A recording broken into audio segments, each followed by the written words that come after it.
Bahkan kalau kita melihat sejarah,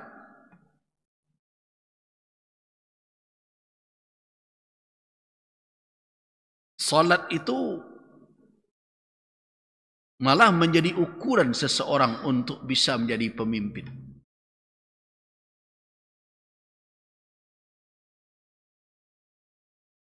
Sekarang saja yang tidak ada persyaratan orang itu pandai salat. Dan kalau perlu tentu harus pandai jadi imam, karena dia pemimpin besar.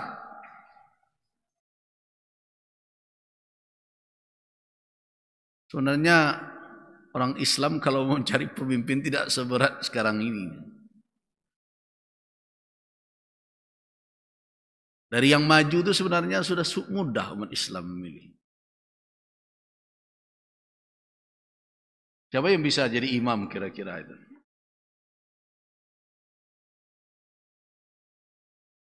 Perlu siapa yang lurus bacaan?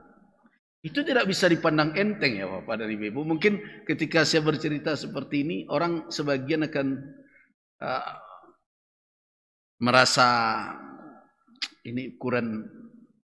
Tapi kalau kita berbicara dari sudut pandang Islam, memang itulah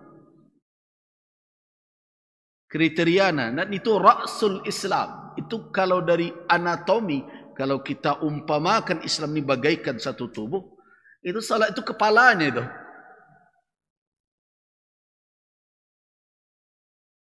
Jadi jangan terlalu pusing betul memikirkan siapa yang jadi pemimpin. Lihat saja salatnya. Tanya saja bagaimana dia salat.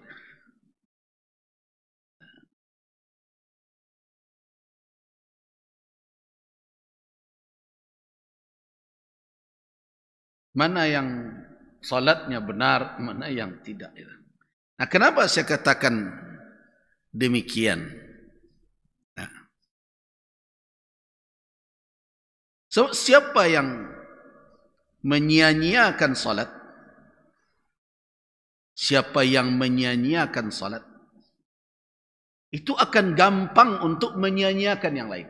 Ingat ya.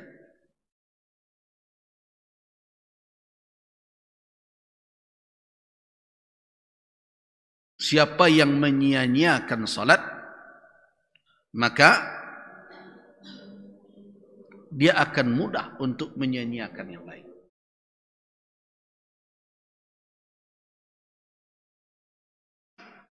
Dan salat itu boleh dikatakan adalah pembatas antara area iman dan area kufur.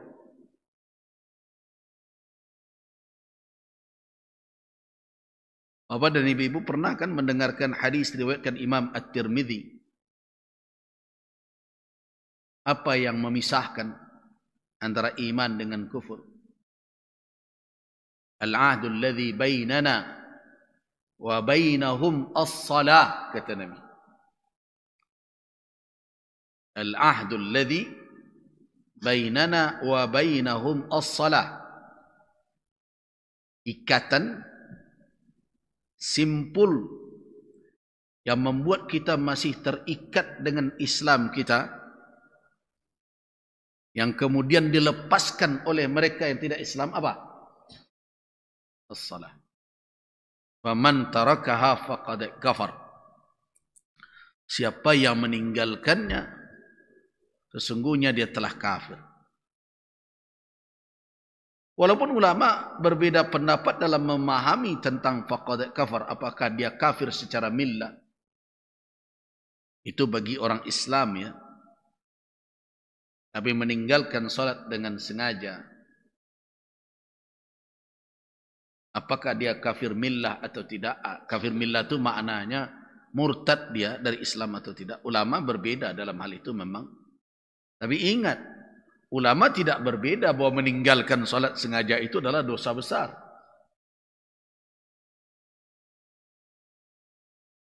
Jangan dikatakan ketika berbeda mereka memahami faqad kafar itu, ada sebagian yang mengatakan kafir memang murtad dia.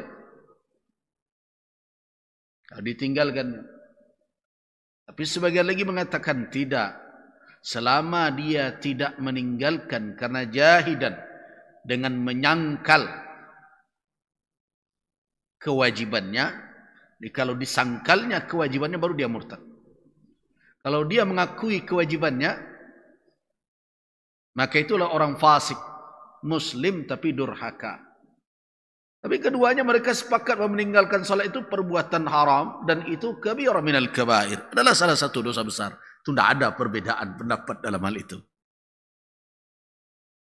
Cuma persoalannya yang perlu dikaji lagi adalah kalau dia meninggalkan itu sekali dua, mungkin bisa dikatakan dia tidak juhud, tidak mengingkari kewajiban. Tapi kalau sekali setahun cuma salat,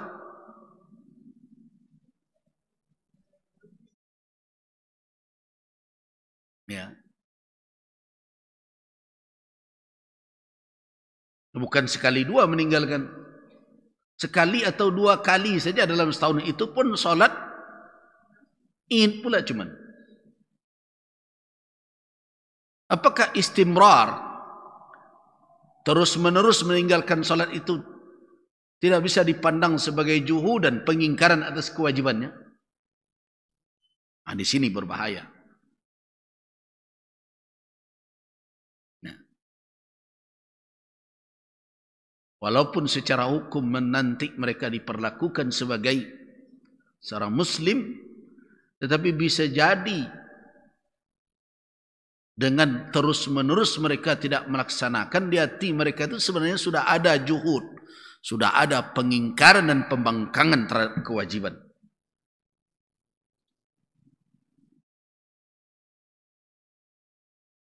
Tapi kalau mereka masuk kelompok orang fasik, tidak ada keraguan lagi.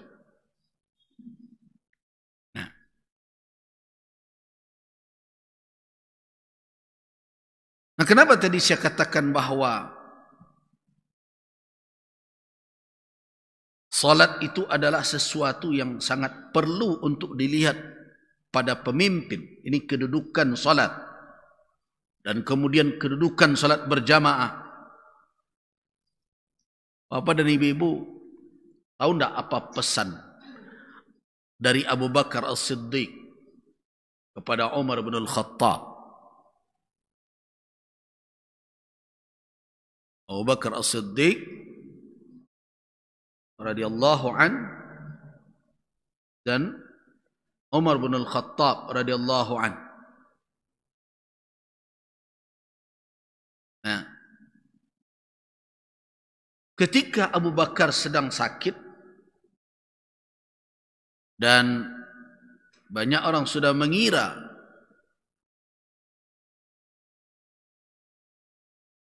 Abu Bakar akan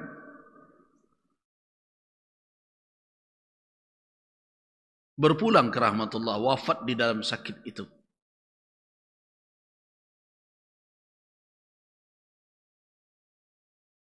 Nah, ketika ia merasakan suasana seperti itu, maka dia istakhlafa, memberikan wasiat yang akan melanjutkan atau menggantikan kedudukannya adalah Umar bin Al-Khattab.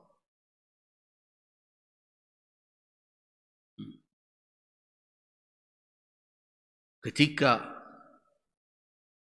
para sahabat lain tahu dengan penunjukan itu, apa kata mereka kepada Abu Bakar? Tastakhlifu alaina fazzan ghalidha. Itu kata orang banyak. Para tokoh termasuk ahlu syura, engkau tinggalkan sebagai khalifah di belakang engkau, wahai Abu Bakar, seorang yang keras.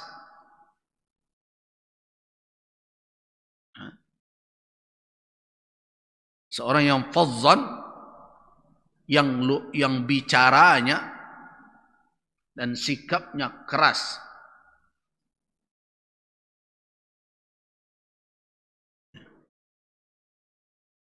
Tidak bisa ditawar-tawar. Seorang seperti itu yang kau tinggalkan. Bahasa awaknya kareh badangkang serupa itu nang kamu pilih kau setelah kau. Nah,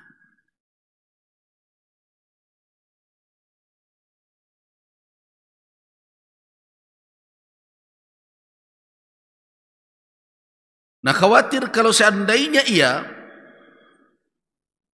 menjadi wali, menjadi pemimpin terhadap kami, tentu dia akan lebih keras lagi. Sekarang belum punya kuasa, sudah sekeras itu. Kasar. Nah, apa kata orang banyak kepada Abu Bakar As-Siddiq? Fama taqulu li rabbika? Apa yang kau katakan kepada Tuhanmu kelak? Idza laqitahu, apabila engkau berjumpa dengannya. Wa qad istakhlafta alaina Umar, padahal engkau telah meninggalkan di belakang engkau sebagai penggantimu Umar bin Al-Khattab. Bagaimana engkau menjawab nanti kepada Allah? Kritik orang kepada Abu Bakar. Mendengar itu apa kata Abu Bakar As-Siddiq radhiyallahu anhu? Abi rabbi tukhawifunani? Apakah kalian menakut-nakutkan aku dengan Tuhanku?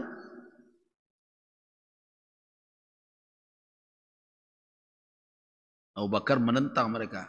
Ambolan kalian takut-takutan ke Tuhan. Nah, saya akan katakan kepada Allah kelak. Jadi begitu bertanggung jawabnya Abu Bakar mengambil keputusan. Bila saya bertemu dengan Allah kelak, diminta pertanggungjawaban itu kira-kira. Aku akan mengatakan kepada Allah, Allahumma istakhlaftu, ya Allah, aku telah tinggalkan di belakangku sebagai khalifah alaihim, atas mereka semua, khaira khalqik, sebaik-baik makhlukmu.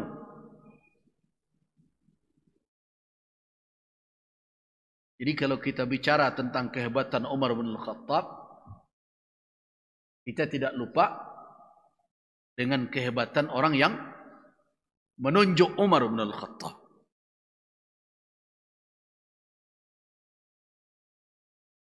Ketika orang lain menakut-nakutinya, "Ama taqulu li rabbika?" Apa yang akan kau katakan kepada Tuhanmu in laqita? Jika engkau berjumpa kelak dengannya. Umar bin Al-Khattab yang kau tinggalkan untuk memimpin kami.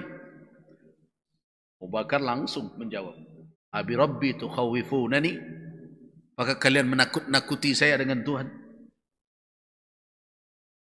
Sudah diminta pertanggungjawaban saya kelak, saya akan berkata, Allahumma istakhlaftu alaihim khaira khalqik.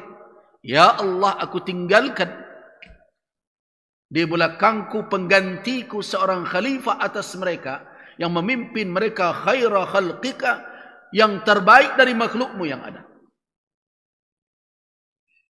Nah, itu pertanggungjawaban Abu Bakar kepada umat. Tegas dia. Dia tidak ragu dengan keputusannya. Kemudian dia kirim kepada Umar. Apa pesan Abu Bakar kepada Umar Ibn Al-Khattab?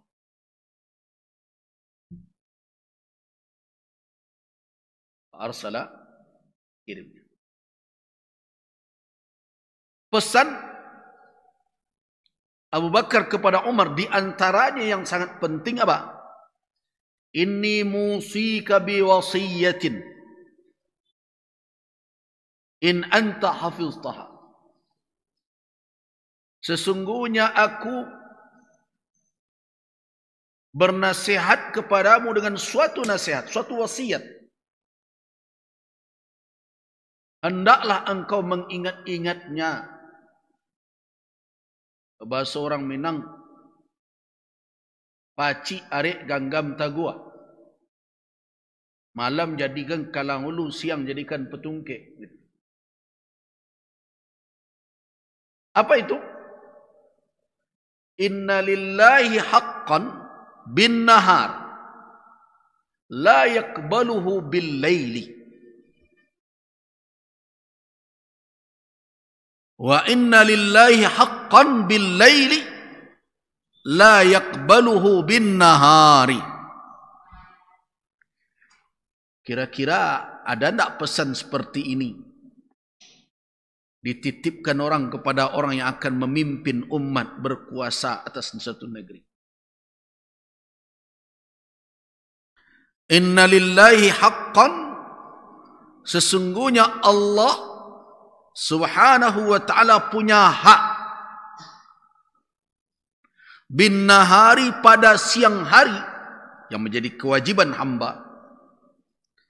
La yakbaluhu bil laili, tidak akan diterimanya di malam hari, harus di siang hari itu dilakukan.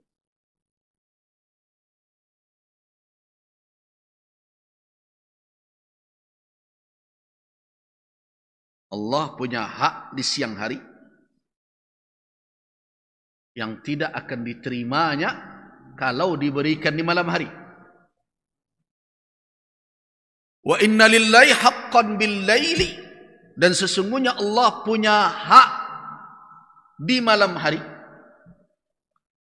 La yaqbaluhu, tidak akan diterimanya kalau ditunaikan bin nahar, di siang hari. Apa itu kira-kira? Salat. Jadi pesan Abu Bakar kepada Umar sebagai pemimpin, jangankan menyia-nyiakan, menunda salat saja tidak bisa. Hak Allah pada siang hari, zuhur, asar.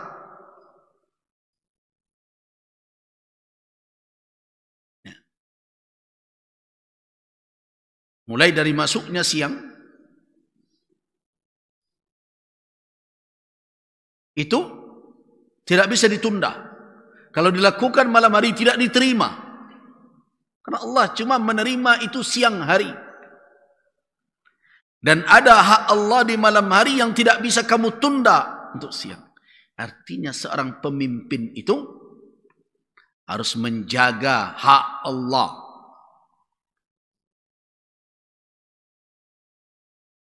Nah, dari situlah saya mengatakan kalau mau melihat seorang pemimpin itu, apa yang harus diperhatikan dahulu? Amanah dia sebagai hamba Allah kepada Rabbnya. Masa orang Islam kehilangan ukuran? Pani yang belum mendengarkan TikTok, WA, berbagai macam. Siang mana tu itu?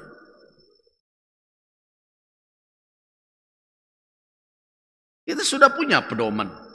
Sudah dipraktekkan. Sekarang ini dipraktekkan oleh Abu Bakar. Diamalkan oleh Umar Ibn Al-Khattab. Aku tunjuk engkau sebagai penggantiku, tetapi ingat, aku memberikan satu wasiat kepadamu. Jika engkau pelihara, ingat-ingat selamat engkau ini. Artinya apa? Umar Ibn Al-Khattab itu kata orang banyak, fazzan ghalizan, keras dan kasar. Tapi Abu Bakar As-Siddiq punya resep, punya solusi terhadap kekhawatiran orang itu.